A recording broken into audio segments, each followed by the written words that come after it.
Let me thank all of you for being here, and I apologize for being a few minutes late for that. I'm just getting off a plane. I thought that working on this recovery package was tough until I got home. As many of you know, I missed the vote because it was scheduled for 1 o'clock, and our Republican friends started some shenanigans on the floor, and the vote rolled to after 2 o'clock. But I had a daughter that I had to get married off, and so I vowed to get to the church on time, and so I missed the vote. All of the votes leading up to that, the critical vote on the rule, I was there for that, but because the 1 o'clock vote did not come off, I missed it. So, and that's why I understand one of the first questions asked was why was it that Jim Clyburn didn't vote, but sometimes there's something a little more important than being a congressman, that is being a parent, and I relish being a father. So I came home to Columbia for my daughter's wedding. I'm sure that all of you got questions about various parts of the recovery package, which has now been signed into law. I'll try to answer the questions you may have about them. But I'm going to say just a couple of things about leading up to this. One of the things that's written about more than anything else is the so-called climate amendment that was put into this law. A lot of people have indicated that that was an interest that I had based upon Governor Sanford's statements. In part, that's true. But if you may recall, when President-elect Obama met with all the governors in Philadelphia just after he came off of his vacation to lay out what he was proposing to do, at that Philadelphia meeting, there were 46 governors present. All 50 governors were represented, but 46 governors were present. The 46 governors present, 2 of them expressed opposition to the recovery package, and it was Governor Sanford and Governor Perry of Texas. I, at that time, started listening to what the various governors were saying, and the number got up to anywhere from 4 to 6 governors who expressed opposition to this package. It's kind of interesting because there's a common thread that ran through that. The governor of Louisiana expressed opposition.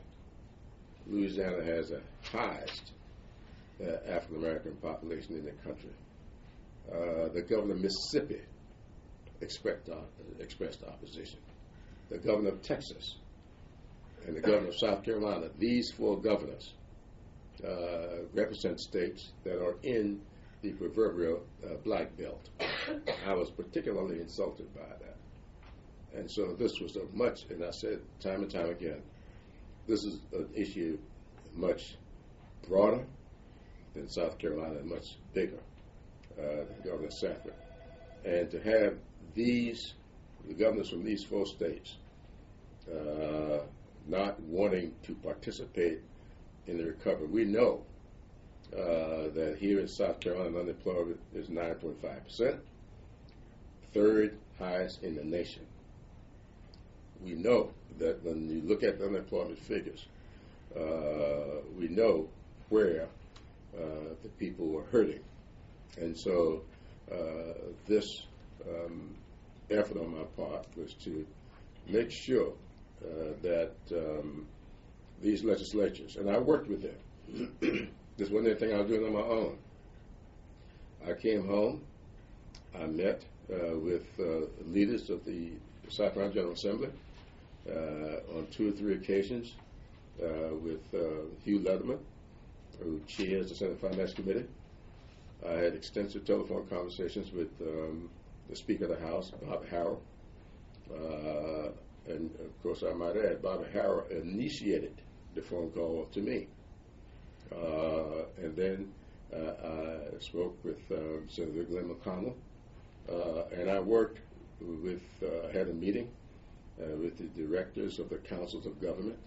There are 10 of them in the state. We met, and we talked about how we could deal with this issue and take care of people who need to be taken care of, irrespective of what the governor's positions might be.